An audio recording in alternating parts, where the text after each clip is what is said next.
नमस्कार दोस्तों, स्वागत है आप सभी का अपना YouTube channel job job Jeetu में। दोस्तों, आज का वीडियो आप सभी 81 लाख ईपीएस 95 पेंशनर के लिए बहुत ही ज़्यादा महत्वपूर्ण, बहुत ही बड़ा अपडेट लेकर आए हैं।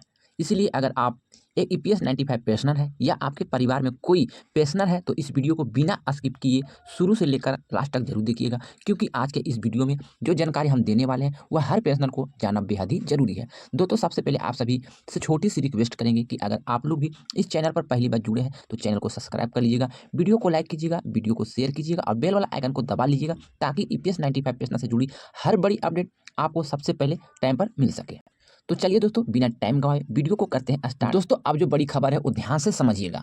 आप लोगों को बता दें कि ईपीएस 95 पेंशनर जो कि सबसे बड़ी मांग, न्यूनतम pension 7,500 plus DA plus medical की सुविधा, इसी को लेकर अब मामला बहुत ज़्यादा गंभीर हो चुका है।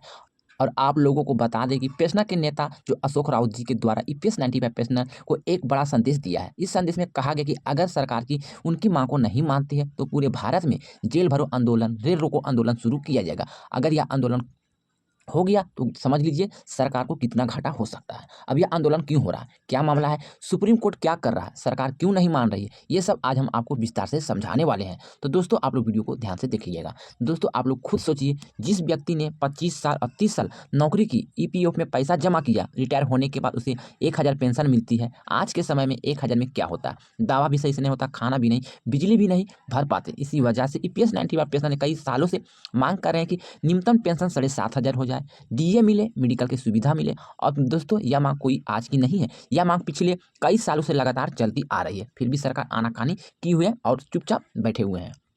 दोस्तों, आप लोग को बता दें कि कुछ समय पहले दिल्ली के जंतर मंतर पर भी ईपीएस 95 पेंशनर ने बहुत बड़ा आंदोलन किया था। कई दिनों तक धरना प्रदर्शन हुआ। देश के अलग अलग राज्यों से पेंशन वहां पर पहुंचे थे। उनकी मांग सिर्फ यही था कि 7,500 pension plus DA plus medical की सुविधा दी जाए। उस समय सरकार की तरफ से आश्वासन दिया गया था कि उनकी मांगों पर विचार किया जाएगा। लेकिन दोस्तों, आश्वासन तो मिल गया, लेकिन फैसला आज तक अभी तक नहीं हुआ है। इसी को लेकर यह मामला और ज्यादा गंभीर हो चुका है।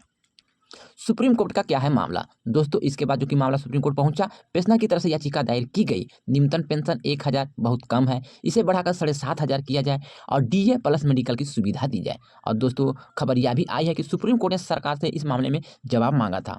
और अब सबसे बड़ी बात यह है कि मामला अभी भी कोर्ट में चल रहा है और अंतिम फैसला कोर्ट के आदेश से ही होगा। दोस्तों, अब सवाल उठता है कि सरकार पेंशन क्यों नहीं बढ़ा रही है। सरकार की तरफ से जो सबसे बड़ा कारण बताया जा रहा है, दोस्तों लगातार बताया जा रहा है कि वित्तीय बोझ हम लोग पे बढ़ने वाले हैं। यानी कि सरकार का साफ कहना है कि अचानक से ईपीएस 95 पेंशनर के पेंशन में 7,500 की बढ़ोतरी की गई तो सरकार पर ज़्यादा आर्थिक बोझ पड़ेगा। इसलिए सरकार आनाकानी किए हुए है और चुप बैठे हुए हैं। लेकिन दोस्तों, पेंशनर का कहना है कि हमने नौकरी की है, हमने ईपीएफ में पैसा जमा किए हैं, तो हमें सम्मानजनक पेंशन मिलना ही चाहिए। यही लड़ाई इसी बात की चल रही है, जो कि लगातार चलते आ रहा है। अभी तक इस पर क्लियर नहीं किया गया है। दोस्तों, अब आंदोलन की तैयारी भी हो चुका है। फिर अब खबर जो आ रही है कुछ विश्वसनीय सूत्रों द्वारा, कुछ बड़े यूट्यूबरों द्वारा, जो कि मैं आपको यहाँ पे बताने वाले हैं। दोस्तों, ये खबर है कि अगर मांग नहीं मानी गई तो जेल भरो आंदोलन होगा, रेल रोको आंदोलन होगा, पूरे भारत में विरोध प्रदर्शन होगा। अब यहाँ से शुरू हो सकता है बड़ी लड़ाई। अगर ऐसा होता है तो ईपीएस 95 पेंशन अब तक का सबसे बड़ा आंदोलन माना जा सकता है। इसलिए सरकार को जल्द से जल्द इस पर निर्णय लेनी चाहिए, क्योंकि दोस्तों आप लोग को पता है कि आप सभी कितने दिनों से लड़ाई लड़ते आ रहे हैं और लड़ाई ज़्यादा ऊपर चला गया है। दोस्तों, अब इस मुद्दे पर राजनीति भी शुरू हो चुकी है, क्योंकि देश में बहुत सारे ऐसे विधायक और ऐसे बड़े बड़े सांसद भी आपके पक्ष में आ चुके हैं। ऐसे में पेंशनर की संख्या लगभग देखिएगा दोस्तों, तो 81 लाख बताई जा रही है और परिवार जोड़ दिया जाए तो करोड़ों लोग भी प्रभावित होते हैं। इसलिए यह मुद्दा राजनीतिक बन चुका है। दोस्तों, ध्यान से सुनिएगा, ईपीएस 95 पेंशनर की मुख्य मांगे, जो कि न्यूनतम पेंशन 7,500, महंगाई भत्ता, मेडिकल की सुविधा, पेंशन में हर साल की वृद्धि, परिवार पेंशन बढ़ाई जाए, यही मुख्य मांग लगातार हम लोग का किया जा रहा है। यानी कि जितने भी पेंशनर हैं उन सभी का लगातार ये मांग उठ रहा है और लगातार ये कहा जा रहा है कि हम लोग को जल्द से जल्द दिया जाए। लेकिन सरकार अभी तक इस पर मौन बैठे हुए हैं। अब सबसे बड़ा सवाल है कि क्या पेंशन 7,500 होगी या नहीं होगी। इसका जवाब अभी भी पूरी तरह से किसी के पास नहीं है। लेकिन इतना जरूर है कि मामला अब बहुत बड़ा हो चुका है। दोस्तों, आगे क्या हो सकता है, तो दोस्तों आगे 3 चीज़ें हो सकती हैं जो आपको बहुत ध्यान से समझना होगा। क्योंकि दोस्तों, पहला जो है, सरकार फैसला ले, क्योंकि सरकार खुद पेंशन बढ़ाने का फैसला ले सकती है, जितना जल्द हो वो करें। दूसरा है सुप्रीम कोर्ट का फैसला, यानी कि जो कोर्ट का आदेश है उसे सरकार जल्द से जल्द लागू करे। तीसरा जो है दोस्तों, आंदोलन के बाद फैसला। अगर बड़ा आंदोलन होता है तो सरकार दबाव में आकर बड़े फैसले ले सकती है। ये 3 जो कि चीज़ें हैं बहुत जल्द हो सकता है।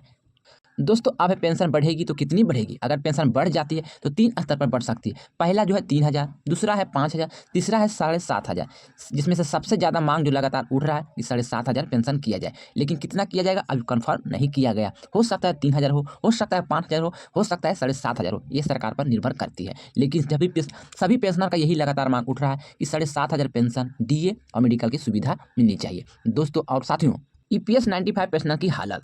दोस्तों आपको बता दें कि ईपीएस 95 पेंशनर की हालत बहुत ही ज़्यादा खराब हो चुका है। दवा के पैसे नहीं है, खाने के पैसे नहीं, बिजली भरने का पैसे नहीं है, किराए देने नहीं पाते हैं। इसी वजह से ये आंदोलन हो रहा है और बड़ा आंदोलन भी साबित हो सकता है सरकार जब तक इसकी मांग नहीं मानते। दोस्तों सरकार क्या कर सकती है? सरकार चाहे तो पेंशन को धीरे धीरे बढ़ा सकती है, सरकार के पास ये मौका है। डीए जोड़ सकती है, मेडिकल की सुविधा दे सकती है, अलग पेंशन फंड बना सकती है। समाधान संभव है, लेकिन फैसला सरकार के लेना ही होगा और सरकार के पक्ष में है, क्योंकि सरकार जब तक ये फैसला नहीं लेता है तो सभी पेंशनर लगातार ये मांग उठते रहेंगे, लगातार आंदोलन होते रहेंगे, लगातार धरना प्रदर्शन होते रहेंगे। संभावना सरकार से बनता है कि इस पर जल्द से जल्द फैसला ले। दोस्तों और साथियों, कुल मिलाकर बात करें तो जो आपको मैं खबर बताएं, ईपीएस 95 पेंशन की पेंशन बढ़ने की गति जो है तेज हो गई है। आंदोलन की तैयारी हो रही है। मामला कोर्ट और सरकार दोनों के प्यास है। आने वाला समय में बड़ा फैसला हो सकता है, क्योंकि दोस्तों अशोक राउत जी ने कहा है कि साफ तौर पर कि अगर ईपीएस 95 पेंशनर की न्यूनतम पेंशन 7500 प्लस डीए मेडिकल की सुविधा नहीं लागू की जाती है तो पूरे देश में जेल भरो आंदोलन और रेल रोको आंदोलन शुरू किया जाएगा। उन्होंने ये भी कहा कि आप पेंशनर चुप नहीं बैठेंगे, अगर अपने हक की लड़ाई सड़क से लेकर कोर्ट तक जाएंगे। दोस्तों केंद्रीय श्रम मंत्री मनसुख मंडाविया की तरफ से यह भी कहा गया कि सरकार पेंशन की समस्या को समझती है, लेकिन अचानक से 1000 से डायरेक्ट 7500 करना संभव नहीं है। उन्होंने यह भी संकेत दिया कि सरकार उस पर विचार कर रही है, कोई संतुलित फैसला लिया जा सकता है। तो दोस्तों आज की वीडियो में बस इतना ही। आप लोग कमेंट करके बताइए कि क्या ईपीएस 95 पेंशनर को 7500 होनी चाहिए या नहीं होनी चाहिए। अगर आप भी ईपीएस 95 पेंशनर है तो कमेंट में जरूर लिखें ईपीएस 95 पेंशनर। दोस्तों अगर ये जानकारी आपको थोड़ा सा भी अच्छी लगी है तो वीडियो को लाइक कर सकते हैं, वीडियो को शेयर कर सकते हैं और साथ में चैनल पर पहले जुड़ गए हैं तो चैनल को भी सब्सक्राइब कर सकते हैं, क्योंकि दोस्तों चैनल को सब्सक्राइब करने में आपसे कोई पैसा शुल्क चार्ज नहीं लगता है। सब्सक्राइब करना बिल्कुल ही मुफ्त है, क्योंकि ये एक ऐसा यूट्यूब चैनल जहाँ पे ईपीएस 95 पेंशनर से रिलेटेड हर नई अपडेट यहाँ पे दी जाती है। इसलिए आप लोग चैनल को जरूर सब्सक्राइब कीजिएगा। तो मैंने सारा इन्फॉर्मेशन, सारा जानकारी आपको इस वीडियो में बता दिए हैं। अगर मैंने जानकारी दी है, बोलने में कोई मिस्टेक हो गए या कोई गलती हो गए तो आप अपना छोटा भाई समझ के क्षमा कीजिएगा। मिलते हैं दोस्तों बड़ी खबर नई अपडेट के साथ। जब तक के लिए good bye, thanks for watching, Jai Hind.